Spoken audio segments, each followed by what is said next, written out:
Sarah was repeating what she had heard.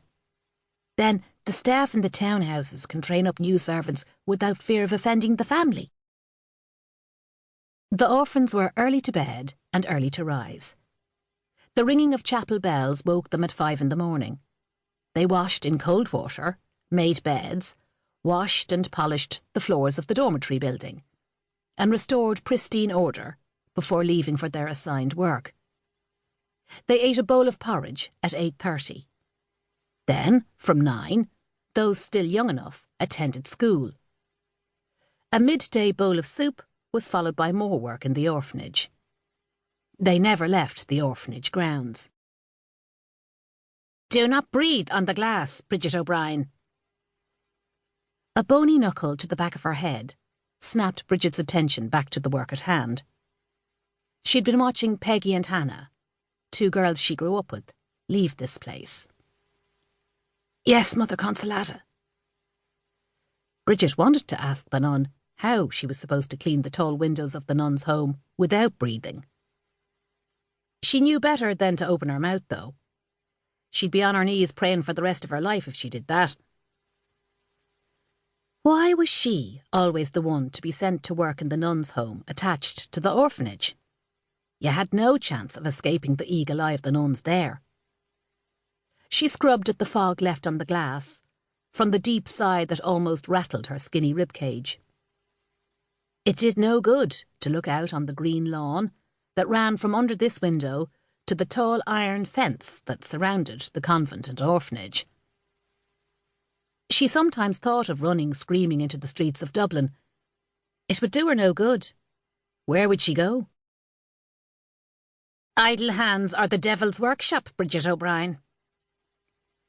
A slap from the metal cross hanging from the huge rosary beads across the back of her head drove the words home. "Yes, Mother Consolata."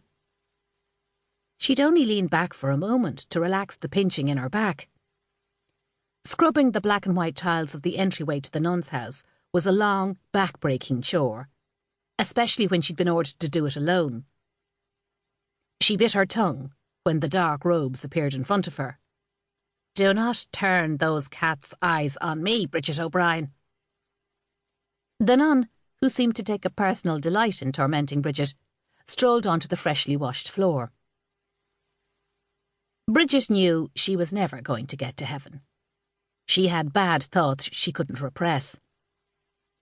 She allowed a lovely mental image of Mother Consolata slipping and falling onto the hard tile floor to form in her mind's eye. She offered up a quick prayer, asking for forgiveness, and waited. She wasn't going to scrub that floor again until the nun had walked back across from wherever she was going.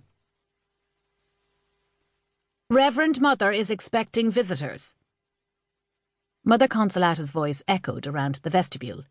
"Clean this floor up immediately." The nun danced across the floor, deliberately leaving black marks across the white tiles. She snapped her fingers and tutted in disgust at the young girl kneeling on a piece of sacking. Reverend Mother Aloysius stood at the bend of the wide oak staircase, watching one of her nuns torment an innocent girl.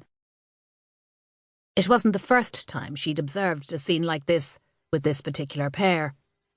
She swore to her Maker it would be her last. Could the nun not see the white-knuckled grip the child had on the scrubbing brush? She well knew that child's temper.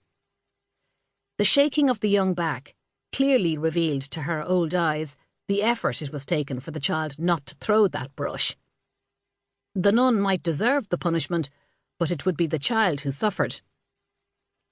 "Mother Consolata, your arm," the Reverend Mother called sharply.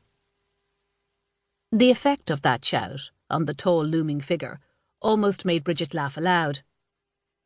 "Reverend Mother," Mother Consolata simpered, "I didn't see you there." She ran up the stairs to offer her bent arm. "I thought not." Aloysius glared at the younger nun. How many times had she taken this woman to task over her treatment of the orphans in their care? She put her arm through the proffered one, and, with one age-twisted fist on the banister,